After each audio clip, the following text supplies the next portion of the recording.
After talking to some of my friends and family members that are interested in photography, I have put together what I think are 10 good reasons to get into wildlife photography.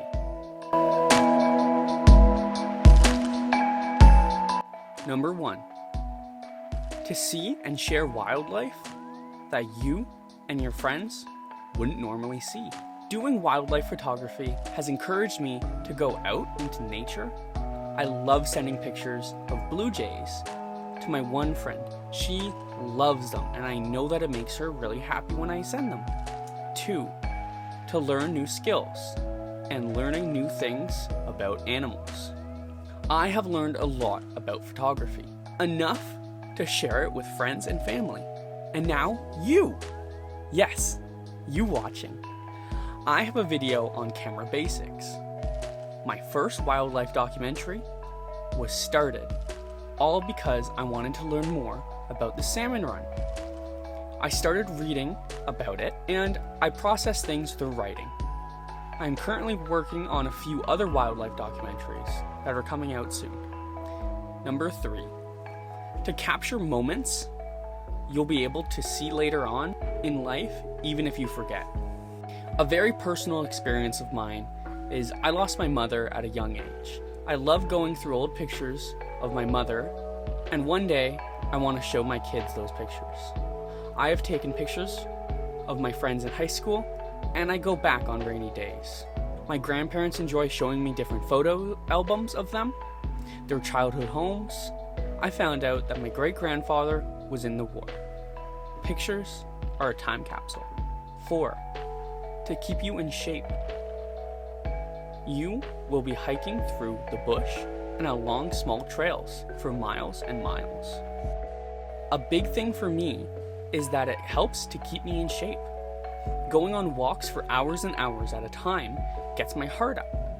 I have gone on hikes up steep hills just to take one picture. I regularly walk to remote locations carrying all of my camera gear.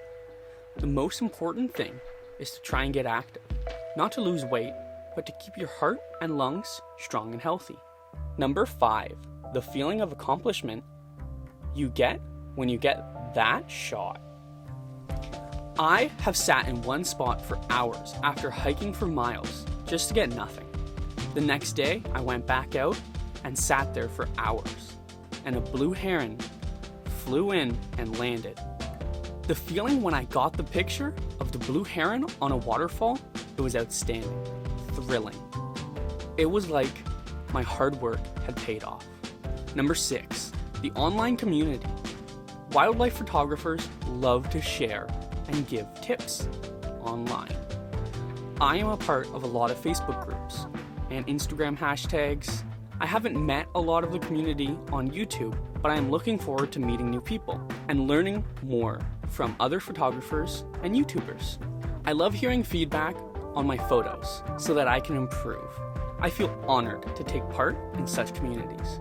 Number 7, you grow a bigger appreciation of nature. I had a lot of appreciation for nature, but more in the passerby kind of way. But taking the time to sit in one spot for a long time has helped me fully understand the smaller things. I have had the opportunity and drive to see bald eagles, flying squirrels, beavers, foxes, and bears in their natural environment. It is a super humbling experience that helps ground me. Number 8, I have found that it calms you down just being out in nature.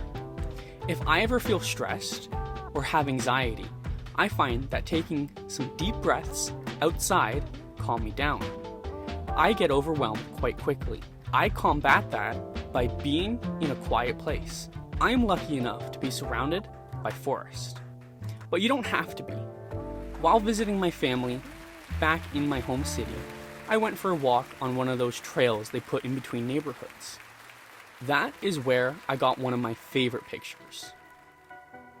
Sitting on a log with a blanket so I don't get dirty, just listening to the birds and frogs is crazy. Just hearing sounds that you don't normally hear in the bustling city life that most of us are accustomed to. Number 9. The sights that you see will take your breath away. Being driven to take pictures will take you to amazing places. I have found myself 50 kilometers down an abandoned logging road, the highest point of many landscapes, and I will get out of bed at 4 a.m., drive 2 hours, hike 45 minutes uphill in the dark to see a gorgeous sunrise. Number 10. It is a super fun hobby, and you'll feel very connected with those animals. If you are here watching my YouTube videos, then first off, you should subscribe. Second, you are probably into photography, but make sure not to take it super seriously. If you want to know more things to avoid, check out my video of top 5 things to avoid when starting wildlife photography. You don't need the biggest camera. One of my favorite pictures of a fox was shot on my Galaxy S10. Smartphones are quite good nowadays. Just make sure that you have fun, and please do not hurt or disturb the wildlife.